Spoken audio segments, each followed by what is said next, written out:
Hello and welcome, it's Adata here. Today I wanted to run through some anime that I'd recommend to someone who was just getting into watching anime that I feel like would get them pretty hooked.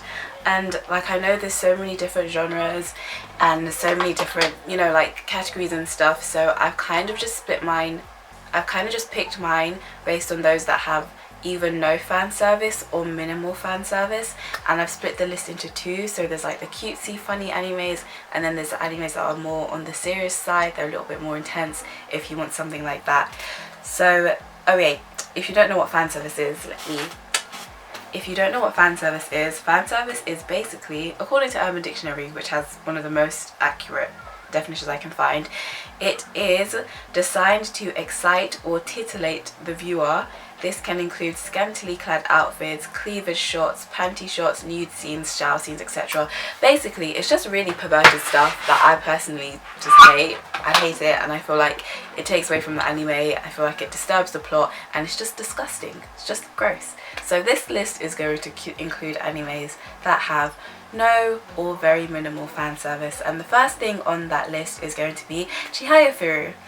Chihayafuru is essentially a show about this girl called Chihayafuru and two of her childhood friends, and they're all pretty obsessed with this game called Karata, which is a Japanese card game. I'll insert something so you can see.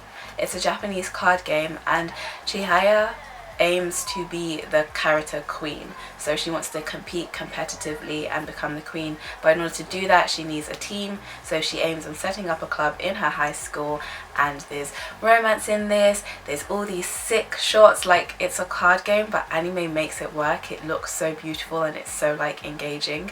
Anyway, the next on the list is going to be, let me keep my laptop here. The next on the list is Usagi Drop. Usagi Drop is adorable. I feel like most people have heard about the manga. Stay away from the manga. The manga is horrific. We don't need to talk about that. But Usagi Drop basically follows this guy called Daikichi, who becomes the guardian of his grandfather's illegitimate child, because none of the rest of the family wants her. And it's a story that basically follows single fatherhood. It looks like the struggles of raising a child on your own. It looks at love and the relationship between parents and children. The anime does that anyway. It's just really wholesome and really cute, and we get to see Rin, who's the girl he basically adopted. We get to see her grow and become more comfortable and happy, and it's just so adorable. I'd recommend that. 10 out of 10.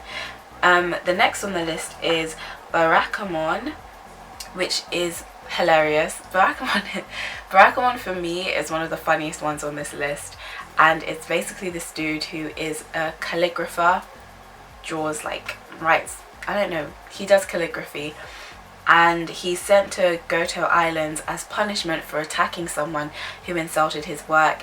And it's just a very funny, very community oriented anime, and he basically just grows. Like, this city boy goes out to this island and he grows and he learns, and yeah, it's beautiful. Barakamon.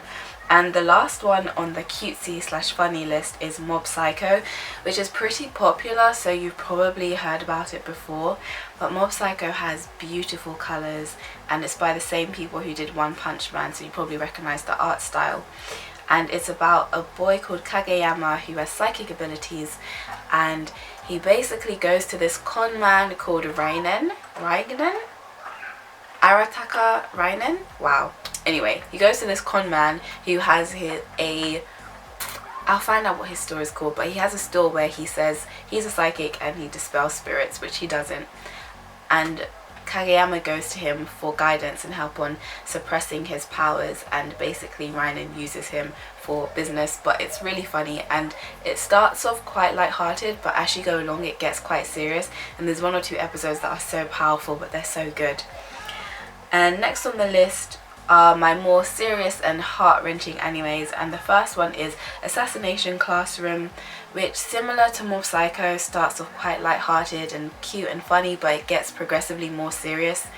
If you like shows that follow like characters who have distinctive personalities and like troubled kids, so like, you know, Great Teacher Onozuki, like GTO, then you'll like Assassination Classroom. And also it has brilliant colours and the animation style. I'm a sucker for animation style, and the animation style for this is beautiful.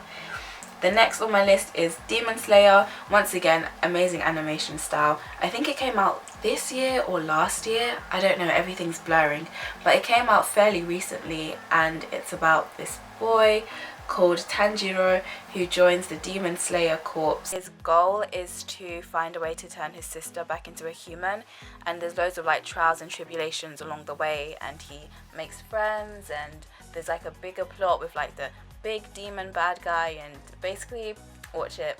Once again, 10 out of 10, love this anime. And the next is Anohana, the flower we saw that day, which is a really popular anime. I feel like everyone who watches anime has watched Anohana.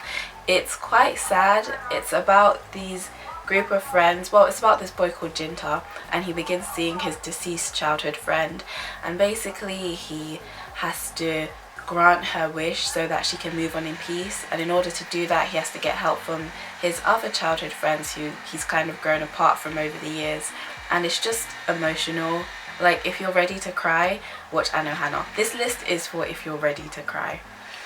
And the next one and the final one is Attack on Titans, which is another really popular one, and it deserves to be popular because it's amazing. It is one of the best animes, one of the most unique plots that I've watched, because I've been watching a lot of like shonen anime, and so it's kind of similar.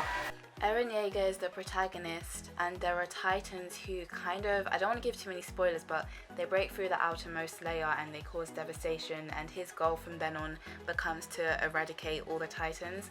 There is so much more to it than that. Like, the plot just, it thickens and it thickens, and I would recommend this if you're ready for like a serious anime. There's not many jokes in this one. It's kind of like full on from like the first episode, but it's definitely worth it. Okay, so that's it for my beginners, like no/minimal fan service recommendations, anime recommendations.